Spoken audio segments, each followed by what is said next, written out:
Welcome, guys.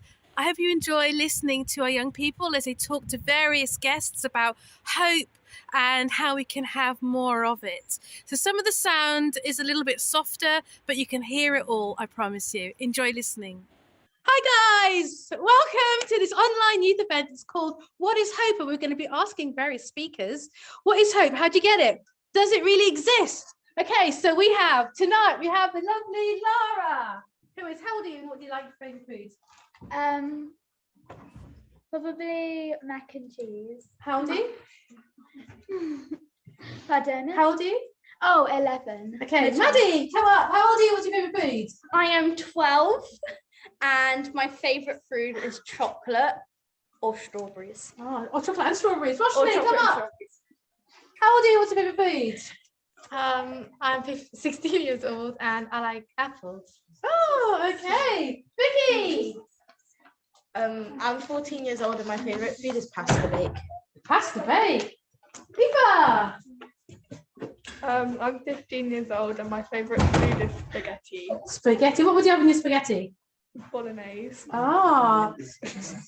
Daryl.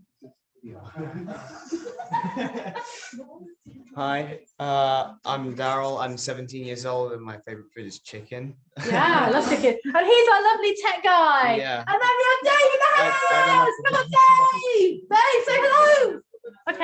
Okay, Dave will say hello later. Right, so our very first young person is going to be speaking to the lovely Laura. Who's that? Vicky. Vicky, come up. Hi, Laura. Hi, Vicky. Thank you so much for being our speaker. We're so happy and pleased to speak to you today. So in the last few months, what's been the best thing about your job? Ooh, that's a good question. Oh, so all of the questions that you guys have written are amazing questions. The thing in the last little while that I've loved about my job, well, it's been really nice as the pandemic's finished, actually getting to be with young people again and getting to be with people and see people and see people's lives changing and doing exciting stuff. So I've really enjoyed just getting to actually physically be with people again. That's been really, really nice. That sounds good. How's your day been so far today? Yeah, good, you know. I actually forgot to eat breakfast until about 11:30, which isn't like me. I'm normally like every meal. I love it. I eat a lot. So my day was thrown a little by eating breakfast late. But other than that, I pulled it back and now it's good again now. I was a little bit hangry initially. I'm back in a good place. That's good. Laura, when you was my age, what did you hope and dream your life would be like? Good question. I think when you were 14, hey, Vicky? Yeah. So when I was 14, I think I hoped that my life would end up feeling like an adventure, and I hoped that it would make a difference in the world. I think what I really wanted is that whenever I die, that I feel like the world was slightly different because I was in it. And I didn't really mind what that was doing, but I just wanted an adventure and to feel like I'd made a difference to people. That's really nice. How much of your life right now is what you expected it to be like? That's a good question. How much of it? Some of it, yeah, some of it. I think definitely not all. I think I expected to still be a Christian and be in a relationship with Jesus. I expected to be doing certain things, but there are other things that are a total surprise that I think God's kind of thrown in my way, and it's a bit of a curveball. So yeah, a little, but some surprises along the way. Can you remember something you really hoped for not coming true? How did you deal with the disappointment? Yeah. So I think a recent one. So in the last 6 or so years, so I'm married. I'm married to a guy called Andy, and Andy and I have tried to have a family for a really long time. And that didn't happen so quick to start off with. And I was okay about it, but found it really difficult in some ways. So Andy and I currently are going through the adoption process, which is really exciting. And I'm really excited about adoption, but I think the process of it has been really hard. So I don't really mind that the outcome is a different one, but I think sometimes it's felt difficult. So I think sometimes the most difficult things aren't just when things don't turn out the way you hoped, but they turn out painful and not the way you hoped. And I think they can be the really tough things to deal with. What would you say hope is? So I used to think that hope was kind of feeling like happy and thinking, oh, things will be all right, things will work out all right. I think what I realise hope is now is hope is about having strength. I think I've realised that hope isn't about things. For me, hope's about a person. I think what I've realised is that if things are going really, really well in your life and like your mental health is great and life is good, then you don't necessarily need hope because things already feel good. Like you need hope when things feel rubbish and you don't know how things are going to turn out and you're worried that everything is just going to be horrendous for the rest of your life. Those are the moments you need hope. And I think what I've realised is that I'm a Christian, and I've realised that hope isn't in stuff, but hope is in God, and trusting that God is gonna do the things and make the things happen that are best for me and best for my character and best for who I am. And that doesn't always mean I get what I want, but it does mean that the best thing for my character and who I am will happen. And so I think in times when things are tough, the question for me is do I trust who God is? And so for me, hope is about courage, it's about strength, and it's about determination, that when things aren't good, I trust that God is a good person and I can trust that he'll make things work out in the best way, even if it's not what I'd have chosen. That was a bit of a long answer, but I hope it gives you an idea of what I think. Yeah. Has your understanding or experience changed over the years? Yeah, hugely. I think, as I say, I used to think that hope was about feeling good, but I think now hope is more about feeling determined and courageous, and it's more about trusting a person than it is about trusting a situation. So it's more about trusting God than it is about trusting that everything will just be all right in the end. So yeah, it's changed hugely. Why do you still have hope when there's been so much uncertainty and negativity in the world? It's a really good question. I think because I believe that there's more to the world than what we see. So I think that we as people are called to be carriers of hope. So we're called to be people who bring hope into situations. So say I see a situation that's really rubbish, and even now I look around, loads of people are struggling with their mental health, loads of people are really worried about school and exams and their future, lots of people have lost people, the environment, there's lots and lots of things that feel really sad, but we are called to be hope in those situations. So I feel hopeful, partly because I believe that God's in control, but partly because I believe I can do something about it and bring hope. So if one of my friends has really bad anxiety, I can bring hope into that situation by being a really good friend and bringing them peace. I can do something about the environment. I think I cling to hope because I believe that we carry hope as well and we can make a difference. Okay. Do the words we say out loud affect our hope? How can we use our words to make us more hopeful? That's a lovely question. I think the words that we say out loud do affect our hope. And I also think that the words that we let ourselves hear affect our hope as well. So Vicky, don't respond to this because you'll give yourself away, but you might have a friend that's really negative. Don't respond, because then they'll watch and they'll think it's me. So you might have a friend that says to you, oh, you're no good at that, or oh, that won't work out, or they make you feel bad about yourself and they make you feel low. And I think sometimes we listen to voices in our lives that don't bring hope to us, and they make us feel rubbish about ourselves, they make us feel rubbish about our future. And I think we begin to believe those things about ourselves and about our futures. And so I think equally, the words that we say over other people can bring hope or they can steal hope. And so I think we have a real responsibility to be people that bring hope into the lives of other people. But also I think we have a challenge to make sure that we have people around us that we're listening to that bring hope to us as well. And if there are people that are a little bit harder work, then maybe creating a little bit of distance between them two. I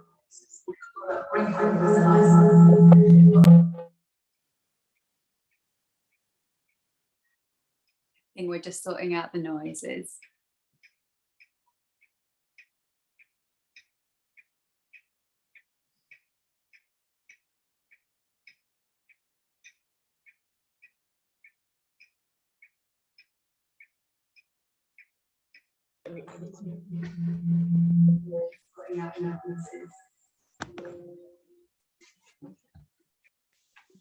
There we go. Is that better?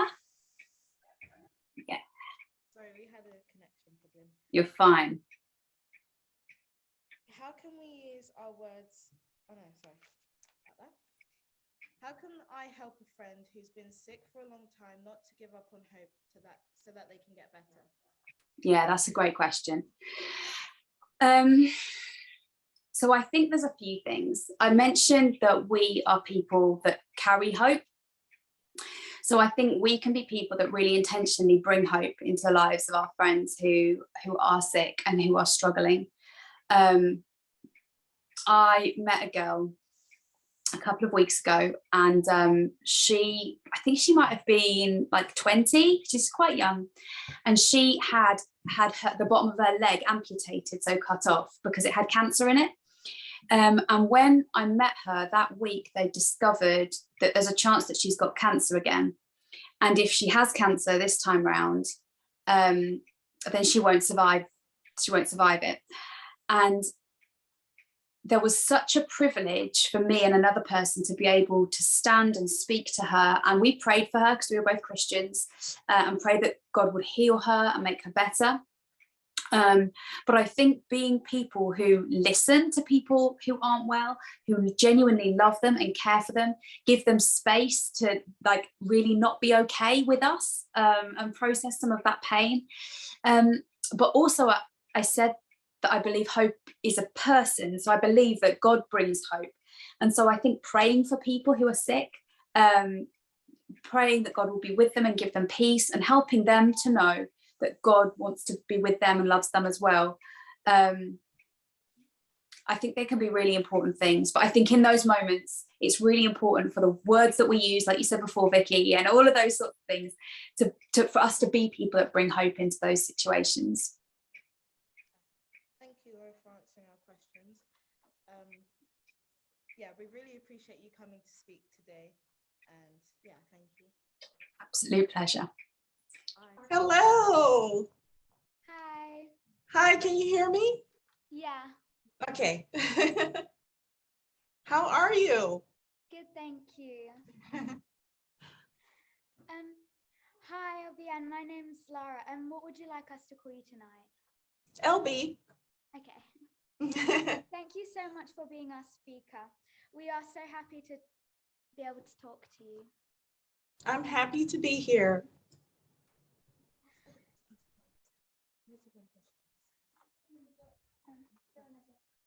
So for those who don't know, who are you? I am LB Anne. I am the author of over 30 diverse chapter books for children 6 through 17 years old. So, and I'm a full-time author. And you want to know more about me? Like, I play bass guitar. Wow. I love fitness. I love to eat. I'm a foodie. I love to eat all kinds of foods. And I have 5 grandchildren. I'm sorry, you said how many? 5. 5. Wow. You're so young. Thank you. I'm over 50.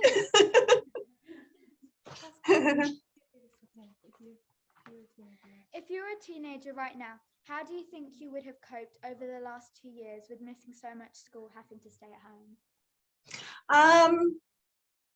I was a bit of a loner, so I wouldn't have minded being at home at first. Because I didn't have a lot of friends, and we didn't live in our school district, so we lived far away from everyone else.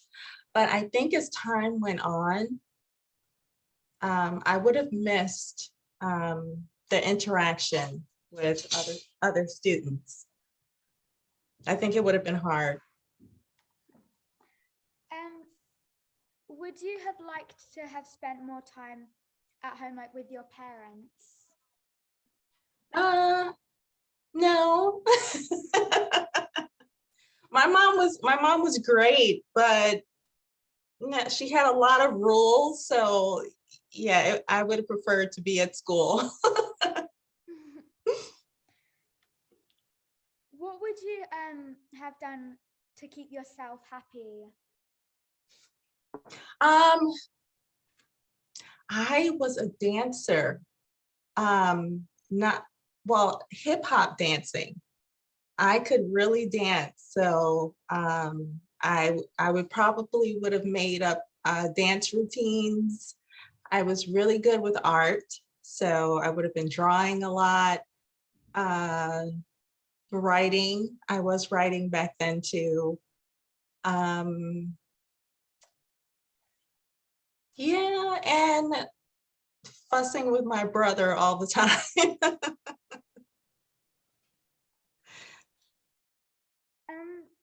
How many? Oh yeah, you said you wrote in like quite a few books. Yes. What inspired you to write? I think I've always, a writer has always been inside of me, but I didn't know. Let's see, I believe in 6th grade, I started reading a book a day. And I think most writers are heavy readers like I am. And I think I wrote my first book in college, and then I wrote my next full novel, and I didn't publish it or anything. I wrote my next full novel probably 20 years ago, and I didn't do anything with it. And then I used to own a gym, so I wrote fitness articles for magazines, but still I hadn't published a book. And then about 7 years ago, I read a science fiction book series that just ignited something. And I just had to write. And that's how it started. That's how I started publishing. How long did it take for you to write your first novel? The first one that I published, I think I wrote it in 2 weeks. It may have taken a month, but I think it was like 2 weeks. I was just, when I really have a concept of what I want to write, it's pretty fast. Did you have any rejections with your first novel? I published independently. I didn't go through a publishing company, so there were no rejections. Do you have any advice for us on how we can keep going when people reject us and make us feel we're not good enough? Oh my goodness. Okay, so growing up, I was a bit of an outcast because I was new to the area. So my family lived in New York, and then we moved to Michigan, and I was so different from everyone else that I wasn't treated well. So I felt rejected all the time. What helped a lot was my having a really supportive mom. Could talk to her about anything. She's still my biggest cheerleader. That helped a lot. And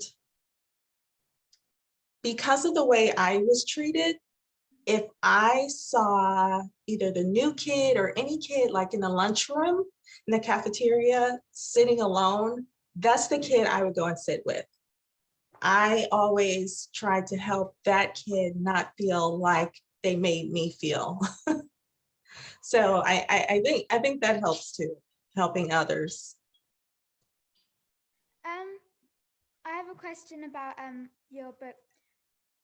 Where did you get the inspiration to include angels in the book, The Girl Who Looked Beyond the Stars?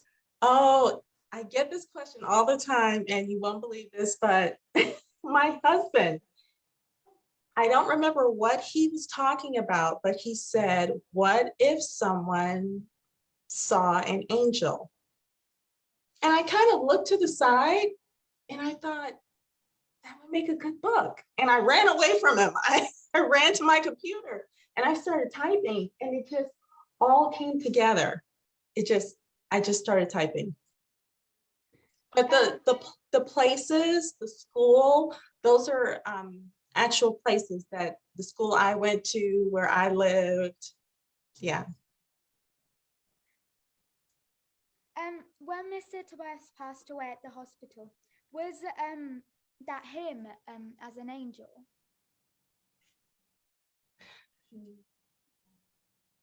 Oh, there's so many books. I have to I have to think back. So no. Oops, I see that. Let me fix that. Okay, so you're talking about when after he passed away and the angel imparted something to Sheena. No, that wasn't him.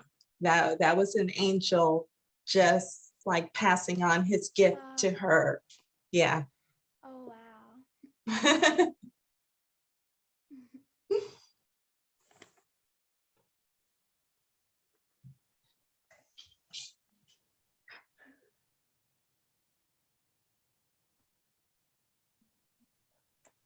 Sorry, we're just having a few technical issues. Okay. Where did you get your ideas from? Books, I have to. It's different for every book series. My Low on Winkle series is based on my youth growing up with my brother in New York, and we were just, when my mom wasn't home, all the things we did are in those books. So now she knows everything. Each series it's different. I just, someone asked me that recently, and I have an overactive imagination. So I'm always thinking of things, but I'm not afraid to try whatever I'm thinking about. I'll give it a try and see if it works. Thank you. You're welcome. Thank you very much. And That's it. Okay. yeah, Cara, did you want to say hi quickly? We've been a major fan of yours. She's just like so embarrassed to say hello, and she loves you so much. I didn't realize she read your books too.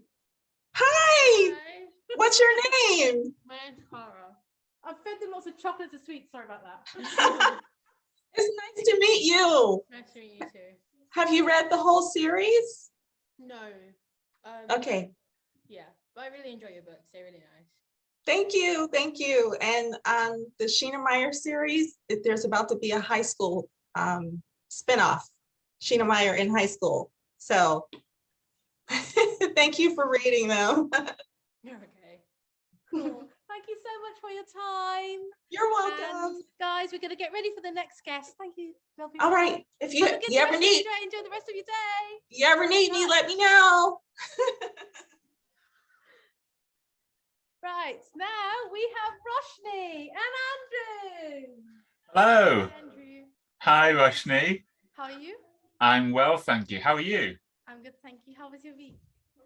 Okay so far. It's only Monday, so you know, it's still got the energy from the weekend. So, but really good to be with you on a Monday night. Yeah, thank you so much for being a speaker. I'm so pleased that we get to speak to you. What's been the best thing about your work? Oh wow, well I have a great job. So I'm a pastor in the Methodist Church. I also work at a Bible college, and so I get to actually, well, before COVID I got to travel the world to talk to people about God, about the Christian faith. So I got to go to all sorts of places, and that was really, really good, sort of meeting people where they were at. And then in my day-to-day job now, I get to talk to lots of students from all different walks of life who come to our college. I get to talk to lots of people online like yourself as well. So I get to kind of sit in my little office here and speak to people around the world, which I just love doing. So that's probably the best thing, meeting new people, having those new experiences and just exploring the amazing gift that the world is. Esther told me that you have kids. How would you have helped them to have hope and stay positive, like during these last 2 years, during the especially the time of COVID, when you're off from school? Yeah, so we've got two children. So we've got Caris, who is 9 years old, little girl 9, and Micah is 5, a little boy called Micah. So they've clearly had like a really quite a disruptive last 2 years, as I'm sure you guys have had as well. We moved house in the middle of COVID as well. So for them, that's been kind of a really big experience. And we've clearly had to kind of keep encouraging them to have hope. They've kind of lost the friends where we used to live. They've moved to a new place. And so the kind of challenge of having hope has been there for them. I think the thing that we say, and I think it's so important, is hope is like a muscle. And it's like something that, like with muscles, we have to exercise them in order for them to grow. And if we don't exercise them, then they kind of just wither away and die. But if we exercise them, they get stronger. And hope, I think, is just like that. And so for my children, for you guys, for anyone, it's about starting off with small hopes, that we can have hope for something, that when we see that hope come to pass, it gives us the boost to then hope for something more the next time. And that sort of builds, if you like, our hope muscle inside of us. And I think that's, for me, the thing that has carried us through COVID. I think in COVID, we've experienced the way in which life has been turned upside down, and we've all been kind of stuck in our homes, and we've had to get out of the kind of familiar routines. So maybe we've all been forced to focus in on like little things and tiny things. And I think that if we can kind of use those as opportunities to build the muscle of hope, that's how we can kind of grow in hope. Yeah, like you told me that hope is like a muscle. Yeah. So how do we feel hope? Does everyone feel hope differently? That's a really good question. So I think that we all experience hope in slightly different ways. All of our hopes and dreams will be different. We are individual, unique, wonderful people. And so the way in which I experience hope will be slightly different from the way in which you experience hope. Having said that, positive psychology, which is a kind of an arena of study, what it says is that hope is a positive motivational state. It means that it's a state that we can be in where we're positive about the future, and we're motivated for that future. And so I think the thing that ties together all our experiences of hope is a sense of positivity towards the future, that there is something in front of us that we want to get to, and that we are confident that we will be able to get to it. And that I think is what ties it together. But of course, my hope will be different from your hope, will be different from somebody else's hope. Yeah. So it means like there are like different types of hopes. What do you think? Yeah, I think so. I mean, I think, sometimes we can just be like hopeful that it's not going to rain tomorrow, and that's kind of, if you like, that's a bit more like optimism. I'm like, I look at the weather forecast and it looks like, well, there's a 20% chance of rain, so I'm going to be hopeful that it doesn't rain because I really like to go outside. So that's kind of a kind of optimistic kind of hope. And then I think, if you like, at the other end of the scale is like a really deep hope, which might be like a life hope that you have, that, I hope that I will make something of my life. I hope that, that I will do something good in my life that will have a positive impact on the people around me. And that's kind of, if you like, a really deep hope, which is, quite different than the hope that it's not going to rain tomorrow, but it's kind of on the same kind of continuum, if you like. Where does actually hope comes from? Is it like from the mind, heart, or just thinking? So I think that I think hope is deeply part of our life as human beings. And I think as human beings, we can't separate out our heads from our hearts. And actually, even we can't separate our heads and our hearts from our bodies either. We are whole people, and we don't just walk around like with our kind of brains in a jam jar or our hearts in a jam jar. You know, we are whole people, and so I think hope is a really deep kind of.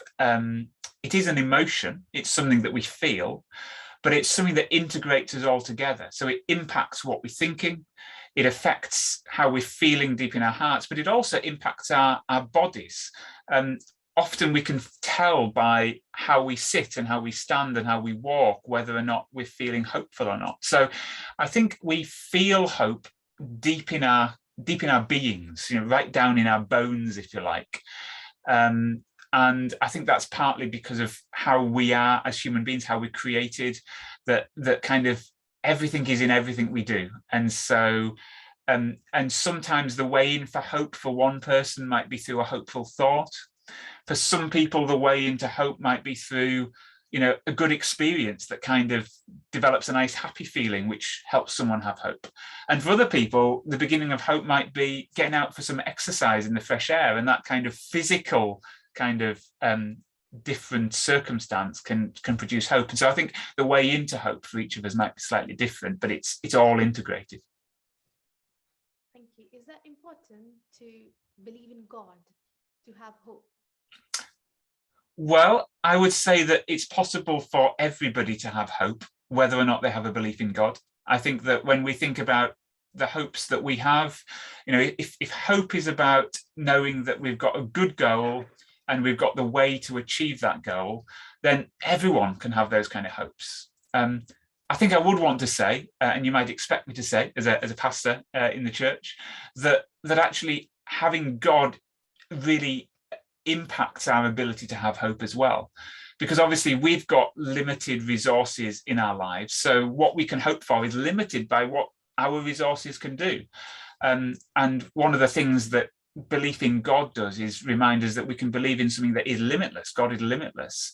And so therefore we can hope for bigger things because God is limitless, whereas we're limited. So I think that it's not essential to have God in order to hope, but having God when we hope means that we can hope for something which is even bigger than is possible otherwise.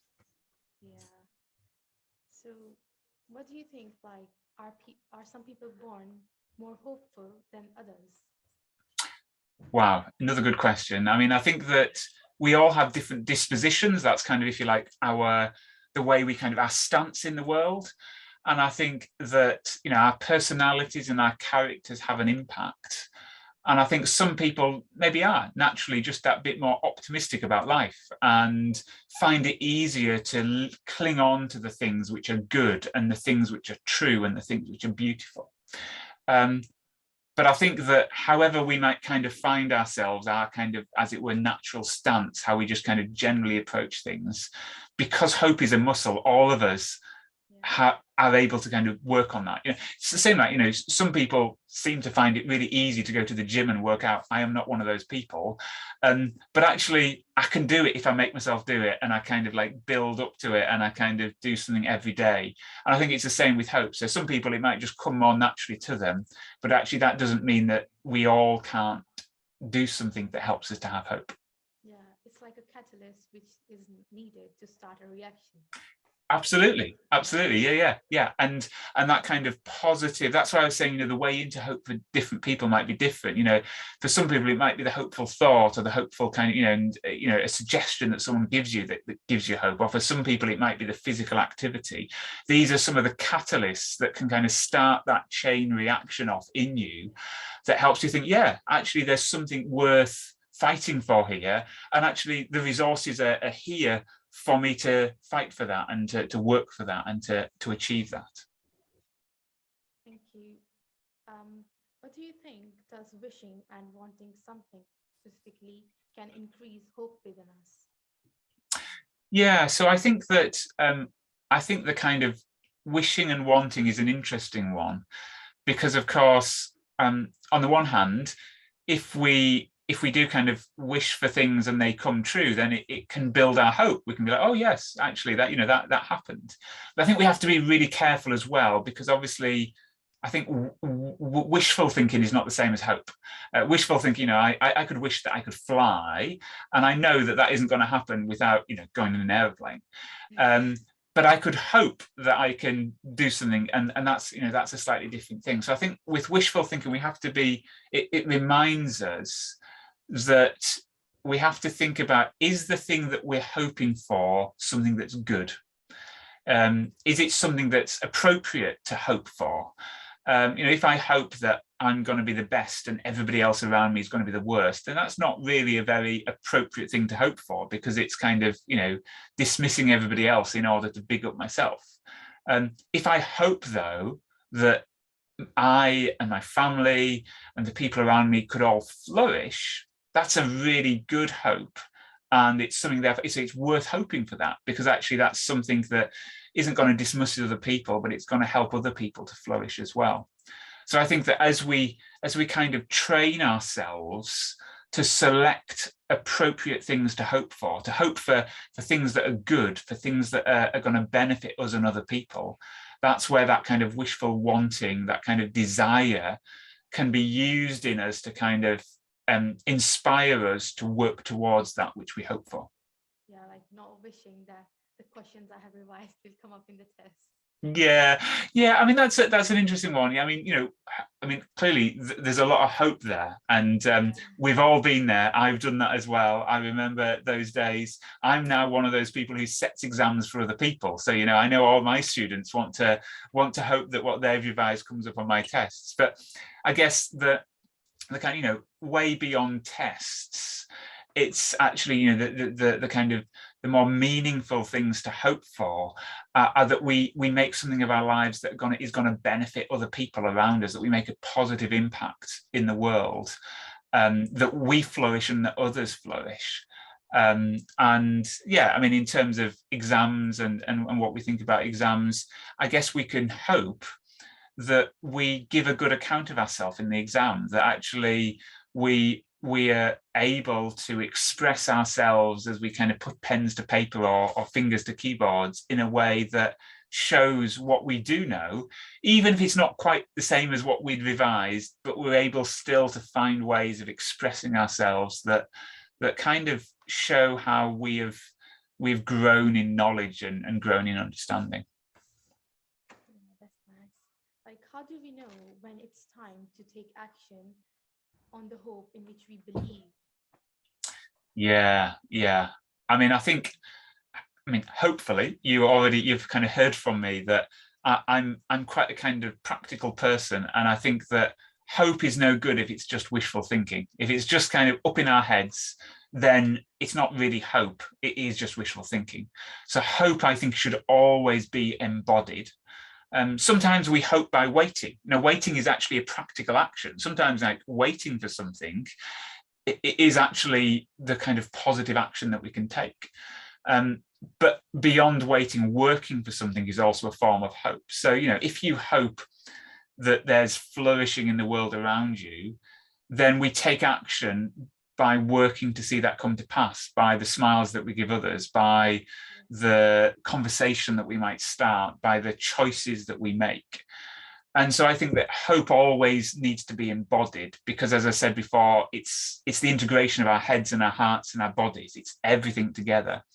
So I think it's always time to embody hope. We can always do it. That's actually quite meaningful. Yeah, and if I might just add to that, because I learned this, someone taught me this. Someone once said about faith that if you don't have faith, talk about it until you have it. And I wonder whether it's the same thing with hope, that actually if you really don't feel hopeful in this precise moment, then think of some hopeful actions that you can do. What's a hopeful action? It might be planting a seed in the garden. It might be, smiling at someone who you think won't smile back. Think of some hopeful actions and do those. And maybe by doing the hopeful actions, then you'll start to feel hope. So kind of start that catalyst. Sorry, I interrupted you, but I just felt that was. Yeah. So comes, like, what's the connection between hope, faith, and trust? Because these are like a kind of, they work together. So like, what's Yeah. the little connection? Yeah, absolutely. And I mean, I think deep down, one of the connections is that all of these are some of the deepest things that we can feel and experience as human beings. So whether it's hope, whether it's faith, whether it's trust, they're right at the heart of our existence. I think, hope is that forward-looking thing.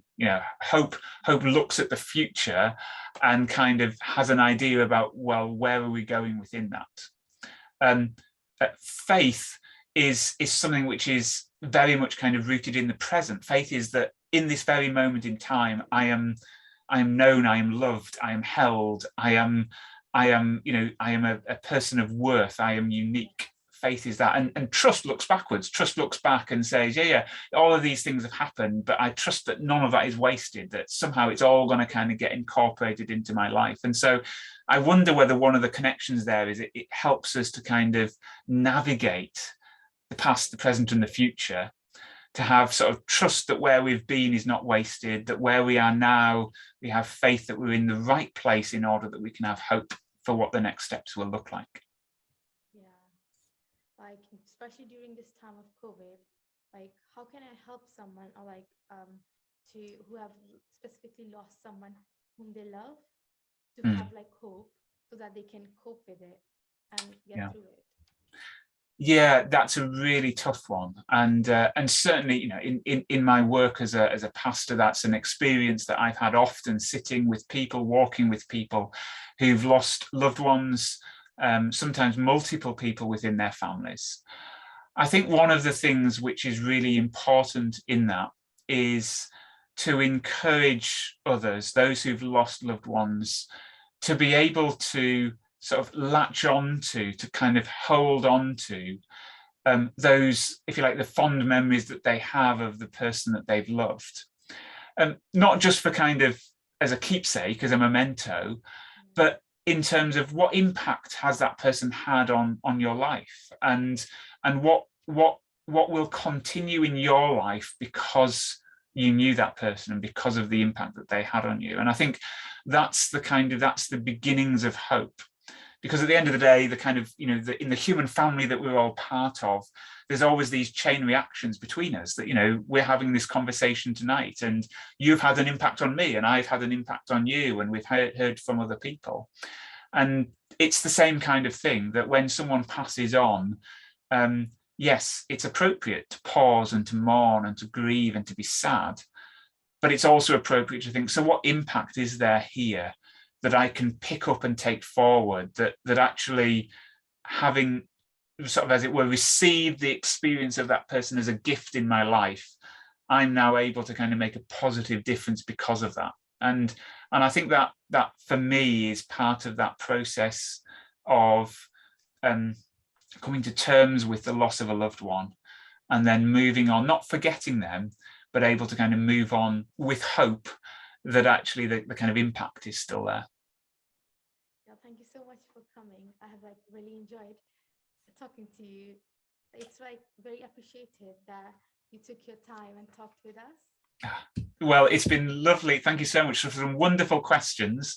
Anytime, I'm always very happy to talk with you guys. So thank you for putting on this event. It's been lovely to be with you.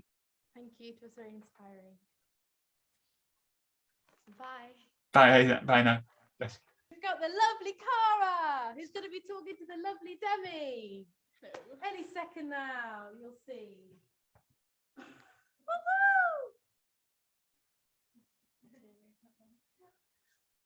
Thank you so much. Oh, hi. Hello? Hi. Hello, you all right? Can you hear? Yeah. Okay, here. Thanks for being our speaker. We're actually really happy to have you here, by the way. Thanks for the invite. Thank you. I appreciate that. So for those who don't know who you are, in the last few months, what's been the best thing about your job? Oh, to be honest, I think just to get up every day, and I think to be a professional footballer is something I'm, very blessed and grateful for. I think from a young age to set out and say, you know, a footballer is what I want to be and eventually become that. I think that's important that I stay grateful for that and, you know, don't take it for granted, because I know obviously, you know, a lot of people have many different situations going on and maybe aren't as fortunate. So yeah, I think for me it's just to wake up every day and know that actually I'm going to work and doing something that I really enjoy. And actually I don't class it as work. So I never really say actually I've got work tomorrow. It's always I've got training or so yeah, I never really see it as work. So I think I'm quite blessed for that. How was your day been so far? Good. Again, just quite relaxed, and I had training today, so we had recovery. So we had a little bit of fun today, which was nice to, you know, switch off and do something different. And then yeah, I've come home and just relaxed, and that's about it, really. How's your day? All right? Good, yeah. What did you do today, Cara? So I went to school, obviously. And yeah, basically like just because I really like football, like yeah, it's really fun. So obviously I played some of that. Yeah, pretty much that's what I've really much been doing today. That's good. Yeah. If you're a teenager like right now, how do you think you would have coped over the last 2 years with not being able to play as much football as you wanted? See, it's funny you ask that, because I've had a couple of conversations with you know, quite a few people your age and people that are younger, and they weren't able to, you know, go to football training and things like that.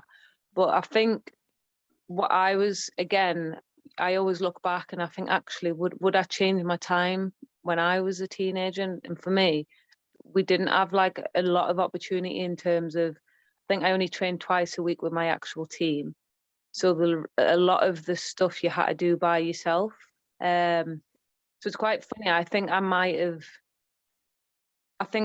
coped all right with lockdown, because when I was younger, if I couldn't get somewhere or do something, it was okay, I can't get a lift to my football game, or I can't get a lift to training, or I can't get the bus. So it'd be like, right, I'll jump on my bike. Or if I needed to run more or, you know, do a bit more extra training, I would get up at 5:30 in the morning and, you know, go running, or always find something, because I can never sit still. Can never sit still. So I was always looking for something to do. So I think lockdown, I probably would have maybe struggled with staying in the house. That part I probably would have struggled with. But I think, you know, being outdoors and looking for things to do, I might have been all right. Not when we had that 1 hour though. What made you stick to being a footballer? I just loved it. Like, so for me, a bit of insight about me, my upbringing, we lived on a council estate with my mum, who was a single parent. There was 5 of us, and my nana helped bring us up. But for me, it was a release of not having to worry about anything, or, you know, worry about anything I might have seen the night before, you know, things like that. So it was, for me, it was, I could switch off. I didn't have to worry about anything, and I just felt free, I think, you know, when I was playing football. So I think if that was for me, and as well, also the estate we grew up wasn't the best estate, and I probably seen things and seen adults do things, you know, that I just thought, I don't want to be like that, and I don't want to, you know, make the same mistakes, I guess, that they did. And I think that's what kept me driven all the time, was I wanted to be someone, I think, and do well. You know, I was so adamant that I didn't, you know, maybe want to become an alcoholic or drugs, or, you know, I really didn't want to become that person. So I think that's what kept me, you know, so driven. But most of all, it was because I just loved it. I loved playing. Did anyone try to put you off for this? No, I don't think anyone per se said, actually, Demi, I don't think, you know, you should do this and maybe think about something. Because I think, you know, when we were growing up, it wasn't professional really, and there wasn't a lot of opportunities. So no one per se said it's not for you, but you know, I think comments and things like that, people definitely said, and that's fine, because people are going to have opinions. Whether you turn around and say you want to be a doctor, a lawyer, anything, someone will have something to say, or oh, actually, but I think it's more about them than it is you when they say that. I think it's because they don't see themselves with that potential. But I think, you know, most importantly, I think if you believe in yourself, in your own ability, and, you know, something that I learned growing up very quick was figure out who the good people are. So I had a really good primary school teacher, and he actually got me to my football trials, and you know, that's how my career started. So I think for me, find out who actually supports you, who the good guys are, and just really keep them close to you, because that'll be the difference. I think, you know, whether you go forward in anything that you do, it's important that you have good people around you. How do you deal with the abuse that some female footballers get? Pardon, can you repeat that? Oh, sorry. How do you deal with the abuse that some female footballers get? I mean, it's a difficult one, because again, not everyone is like me, and a lot of my friends always say, "Oh, you're very laid back," and things like that, and not everyone is. But I think take everything with a pinch of salt, because it's quite similar to opinions. You're gonna always have them. But I think, like for me, like social media, I don't really like social media. I'm quite bad on it, but I try and stay off it as much as I can. You know, and if you do, you're always going to get, you know, bad comments and opinions, and so I think take them with a pinch of salt. And it's because the other person is feeling bad about themselves, and not you per se. I think it's a reflection of themselves. So try not to take it too personal, I think. And if it does get too much, if you are on social media and it is through, you know, I think just come off it, or remove yourself and have a break from it, because sometimes it's important to take little breaks from it, because it can become a bad platform depending on how it's used. What's the best thing about being a footballer? Ooh, the best thing. There's a lot of things, actually, to be fair. I think one is, I mentioned, I enjoy it. You get up every day and it doesn't feel like a job. I think all of the travel's hard, because you miss out on, you know, family things and birthdays and christenings, and you get to a point where no one invites you to things now. But I think the travel, I think, you know, the countries that I've visited and the interactions that I've had with different people, good conversations that you have, I think that's a good part of being a footballer. Because I think when I finish playing football, I will remember the good conversations and the people that I met in my life. And, you know, most of them people have become friends, and or who I, you know, would call family now. So I'd probably say the people you meet along the way. What's the best thing about? No, sorry. How does it feel to be regarded as a pioneer? Sorry, say that one again. How does it feel to be regarded as a pioneer? I think the older I get, I think I understand and have understood that I am important to some people, and I am a role model. Because I think growing up, I just, you know, I used to see myself as I'm just Demi and I like to play football, but I know that I hold, you know, actually quite a big responsibility, and it's important what I do every day and how I speak and, you know, how I interact with people. So yeah, I try not to overthink it, but I am aware more so now, the older that I get, that actually, you know, I have a platform and I can help a lot of people, and I can have a voice. And I think I talked about, you know, the Black Lives Matter. I've tried to be a lot better, you know, with that, and just advocate for anyone and everyone, actually, and who needs help at a certain time. Because I know when I was growing up, there was maybe a handful of people, you know, who I looked up to. So I think it's important that I pay that forward and, you know, inspire people like you and help who I can help. Because I always say when I finish playing football, I don't want to brag that I was a footballer, but the things that I would brag about is actually I helped X amount of kids, or you know, that's something I would be quite proud of, and said that I've helped a lot of young girls, young boys growing up, and not so much that I was a professional footballer. What do you do to prepare yourself before a match? Quite chilled out. So if we have a home game, I get up about 9, I'll have breakfast, and then I come back to bed. So I just try and rest and relax. If I can't sleep, I will just watch something on Netflix. And I might have I'll have a bit of lunch and then relax, might have a nap. And then we have to be in 3 hours before kickoff. So you have a meeting, so you get the team announced, and then you eat again. So there's a lot of eating. But yeah, quite relaxed, I think, and I try not to worry about the game too much, because I think because you've prepared all week, you're more than ready. So yeah, I try and just switch off and, you know, keep my mind and my body relaxed, really. If you weren't a footballer, what would you picture yourself doing right now? Ooh, it definitely have to be something active, I think. I like boxing.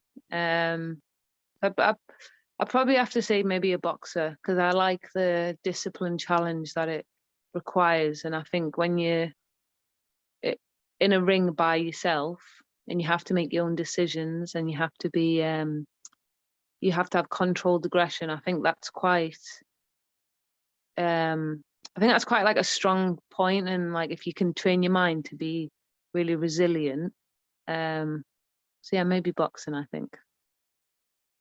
What advice would you give to people like me who love football and dream of playing for England? Oh, what advice? I think for me, so growing up, so when I was in the England setup as a younger age, I wasn't always the best player. But actually the players that I guess coaches would see as the best players didn't make it, or aren't in, you know, the senior team. So I think for me, I think just believe in your ability, find out what you're really good at and become world class at that. But first of all, just work hard, like do everything that you can to be the best. Because I always say no one can take that away from you. When you work hard, no one can take it away from you, and they can't say anything. Do you know what I mean? So I think that's probably my advice, is work hard and control things that you can control. So don't worry about everyone else. It's the end. I've actually really enjoyed talking to you. Talking to you. Thank you so much. No, thank you. And I appreciate you guys inviting me. I'm glad that I come on, because I think it's important. Yeah, and if you have any more questions, you can ask if you would like, or you ran out. No, I was really into asking you like what you would what you really liked about your, like, obviously you won't call it a job, but like what you enjoy the most about Oh, well, I like to, when I'm not playing football, because we always have to eat and we have to eat healthy, I actually like cooking a lot. I find it quite relaxing. So I'm always looking at food videos and what can I cook for my next meal, or what new food can I try. So yeah, if I'm not playing football, I'm probably thinking about food, or trying to think of something to make really nice, or looking at a cookbook.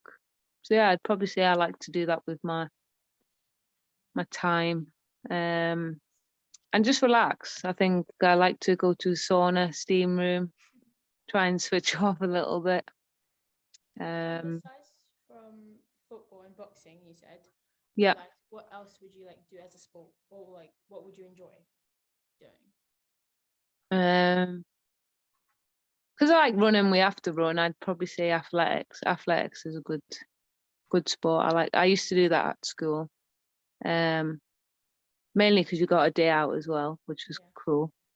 But what about you? What do you like to do apart from football? Besides from football, my dad's a rugby player, so I'll probably do rugby. Nice. Yeah. So do you Her dad's a really good rugby player. He's really good. are you being modest? Kind of. I think so. I can tell you are. No, but what did you say? What team has he played for? Yeah. So he's like, because he's Tongan, so he plays for Tonga. But right now, he came here before though. He played for Leicester Tigers, but now he's playing for London Irish. So yeah. Oh wow. So he is very good then. Yeah, I would say Yeah. he's probably the best rugby player, obviously, I've met. There Yeah. you go. Yeah. That's good. And are you one of 5? Are you one of 5? Yeah? Do you have that in common? Yeah. I'm the So eldest you, of 5. so there's 5 of you then, yeah? Mhm. So what is that? 2 brothers, 1 sister, I or? only have 1 brother and 3 sisters. Oh wow. So your brother's got his work cut out. Yeah, so I'm the middle child. So I have Oh. 2 younger brothers, an older brother and an older sister. Yeah. And we're all very different. Very different. Thank you so much again for being here. I've really enjoyed this. Thank you. No problem at all. And thank you. Yeah. Thank you. Bye. See you later. Bye. Bye. Thank you, Demi. Bye-bye. Bye. Thank you.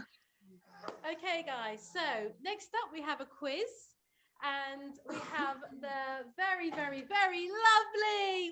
Hello, Lovejoy. Hi guys, thanks for having me. I How are didn't know you? what you look like. My word, how tall are you? I'm not that tall. Hey, how are you? Good. How are you? You good? Yeah. I'm not that tall. I'm 5'11", so I'm not as tall as her dad.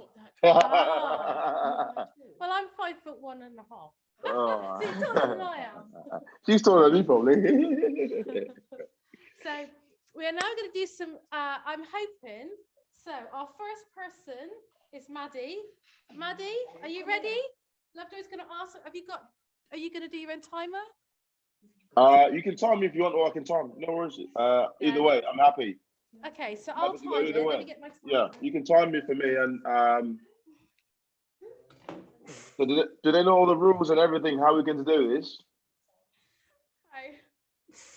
Hello. Sorry, I'm really awkward. No, you're okay. Just tell us a You're bit okay. about yourself, Lovejoy. So I'm Lovejoy Chawatama. I'm currently a professional rugby player for London Irish. I'm currently injured at the moment, which is not nice, but it's part of the game. Hoping to be back soon again playing. I've got 2 kids. They're all young. They're a toddler and a 6-week-old baby. Apparently, they're really cute. Yes. I don't know. Maybe it's because of the mum, not me. Okay, right. So we've got 90 seconds. Lovejoy's going to ask Maddie some questions. What are the questions going to be about? It's a secret, isn't it? So I need somebody to count how many she guesses right. Okay, got it.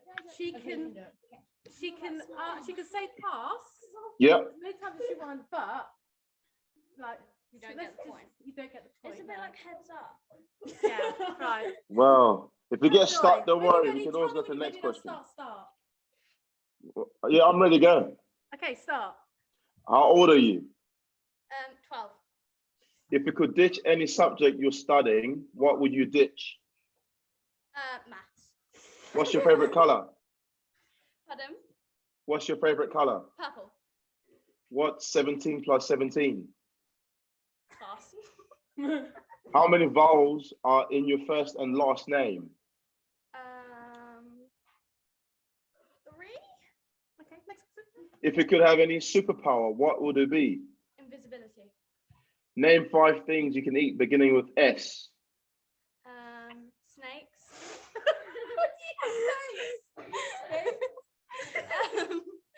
Snakes, sugar, and sweet corn. What gives you hope? Pardon? What gives you hope? My family. Which do you prefer, chicken noodles or chicken curry? Chicken noodles. If animals could talk, which one would be the most annoying? Monkey.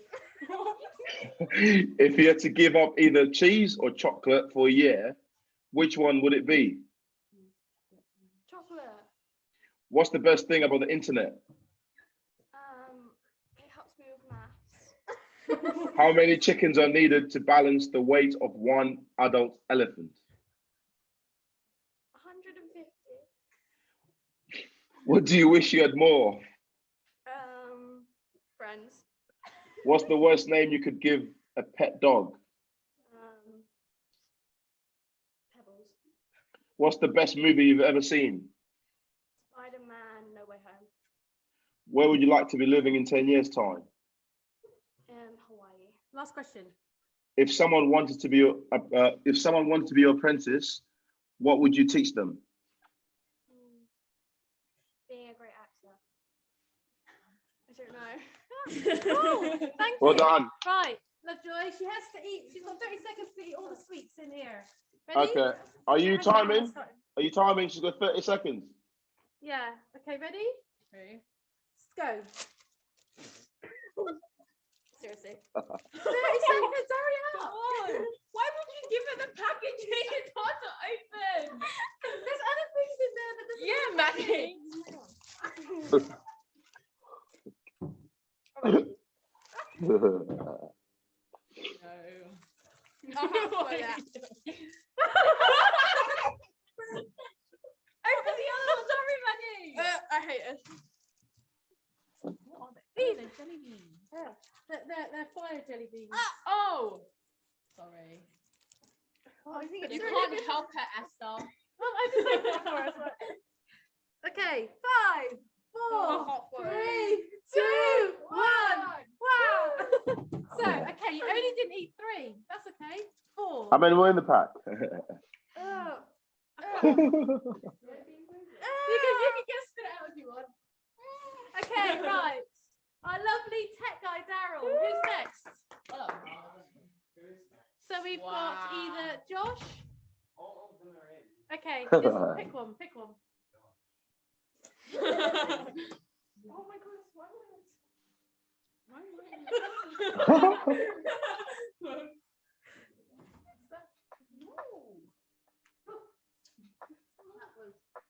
Lovejoy, Yes. you might have to do the timing yourself because I won't be here. I mean, there'll just be 2 of you on the screen. None of us will be here. So it'll be just be him and Josh. Okay. Are we going to still watch the stream thing? Yeah, we can watch it. But, So you want to do the timing? Yes. Oh, okay. Here's Josh. Hi, Josh. Hey. Okay, right. Are we ready, Josh? Am I timing? Am I still timing? 90. Oh no, it's okay. I can do No, it. it's okay. She's here. Right. Oh, okay. 90 seconds. Start now. How old are you? 13. If you could ditch any subject you're studying, what would you ditch? Art. What's your favorite color? Purple.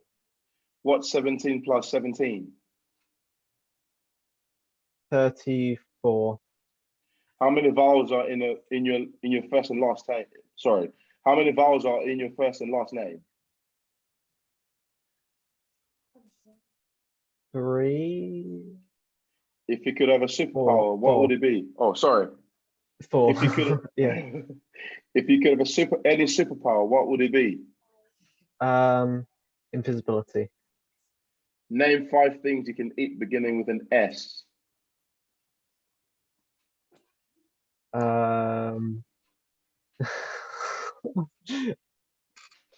Can't think. What gives you hope?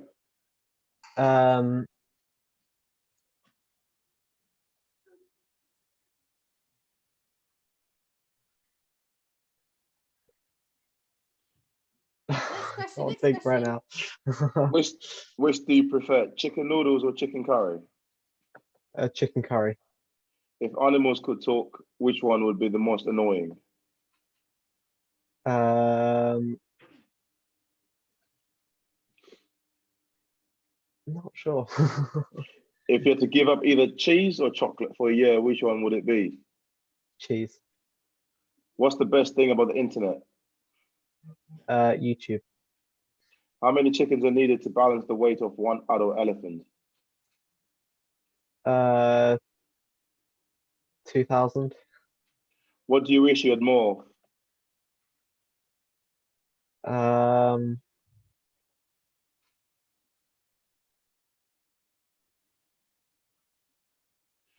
Not sure. Out of time. What's Vicky. okay? Okay, right, Josh, have you got your packet there? Yes, I do. Okay, 30 seconds start now. Eat as many as you can. Good luck. Come on, Josh. Because egg him on. Come on, Josh. Come on, Josh. Actually, Have you started? yeah, Have you just started? throw them all in your mouth. Don't make it worse. Come on, Josh. Josh, are you eating them? I'll open the packet. And... Eat You can't, it's just in there. Right. 10, 9, 8, 7, 6, 5, 4, 3, 2, 1. Given up at this point. There we go, Josh. How many have you got left? Oh, you ate them all. Well Wow. done. Okay. Let's have Angela next. When?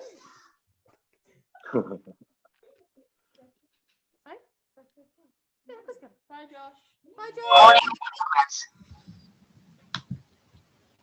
Lovejoy, if you start at number 15 and then go down from there. Perfect. No worries. Angela! Hi. Right, are you ready, Angela? Wait, I need to film this. I need to get ready. Does she understand the rules? Do you understand the rules?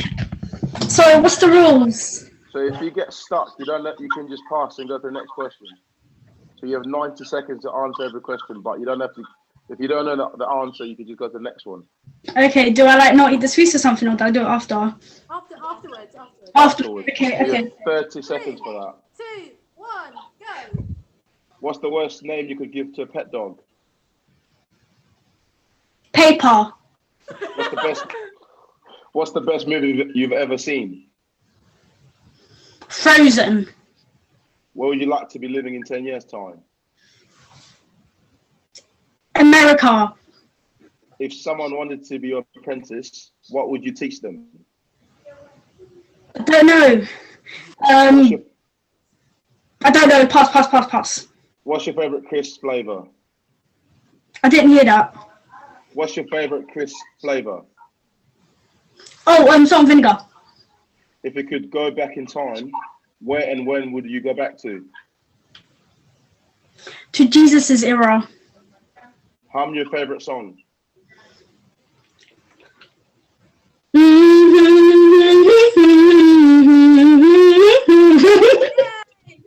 Tell us a joke.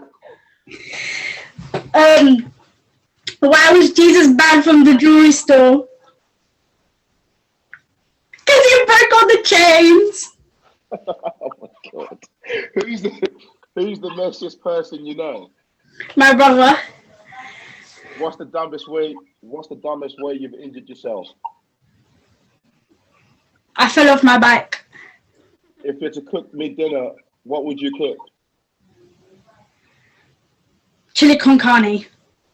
Wow, good choice. What's the craziest thing one of your teachers has done? One of my what? One of your teachers has done. What's your craziest thing one of your teachers has done? I don't know. Pass. Would you rather be able to talk to animals or have £1 million? Talk to animals. What's your least favorite chocolate? White chocolate. Would you rather live by a forest or by a beach, and why? Last question. Forest, because of the animals. Well done. Yay, well done. Right. Ready, Angela? You've got 30 seconds to eat the sweets. Starting. Okay. Right, it's open. Have you got them open? Is it one? Can I just shove them in my mouth, or do I have to do one by one? One in your mouth as long as the packets, they're still in the packet, okay? Ready? 3, 2, 1, go. Oh. She opened it before. Oh, that's disgusting. They're not from me. Honestly, I hate spicy food. Oh. I have to say, you win. You get hands down. Okay. Oh, still going. She's still going.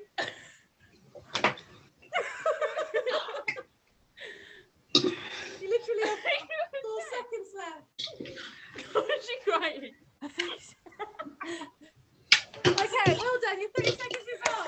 You can spit it out. Make it do what you want. Thanks, Angela. Bye. Yay, Vicky.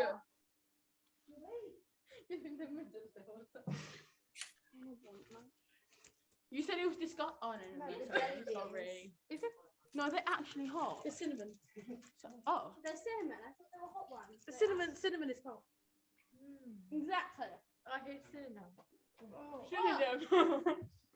There's a bit over there. Hello. Hey. Susie! Susie, let's do Susie. Do you know the rules? Yeah, I've pretty much heard it from everyone else, yeah. Perfect. Okay, start at number 15 again, and I'm ready when you are. Tell me when. All right, number 15. Okay. You ready? Yeah, ready. What's the worst name you could give to a pet dog? Crunchy. What's the best movie you've ever seen? Shrek 2. Where would you like to be living in 10 years' time? California. If someone wanted to be your apprentice, what would you teach them? How to be confident? What's your favorite crisp flavor? Prawn cocktail. If you could go back in time, where and when would you go back to? The 90s, late 90s. Hum your favorite song. um,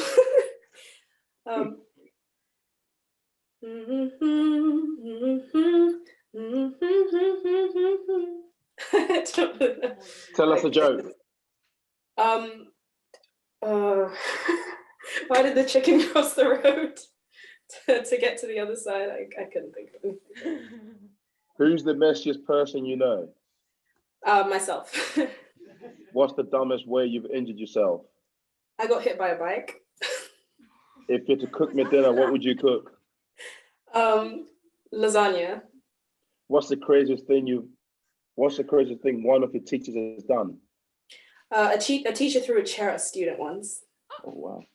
Would you rather be able to talk to animals or have £1 million? £1 million. What's your least favorite chocolate? Dark chocolate.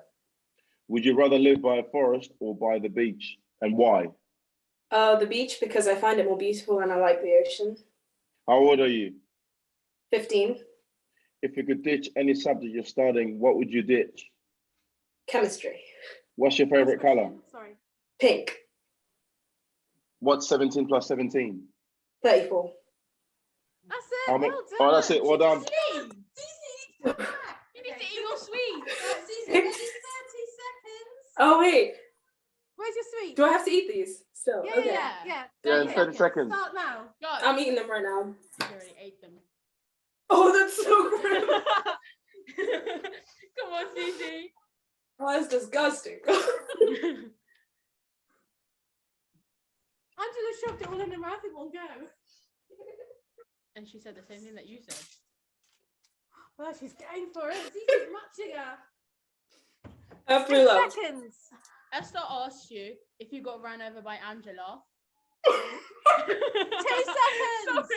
Sorry. Run. How much did you Oh, eat? run. You've done it. You don't have to swallow them now. You can spit them out if you want. Thank you, Susie. See you on Thursday, Sunday. Well done. Okay, thanks, Lovejoy. Thanks, guys. Thanks for having me. Cheers. Bye-bye. Take care. Cheers. Bye-bye. Okay, right, guys. Want to say bye goodbye to everybody online? Oh yeah. Okay, guys. So we hope you've learned something about hope. We hope you've had some fun. And we just want to say goodbye.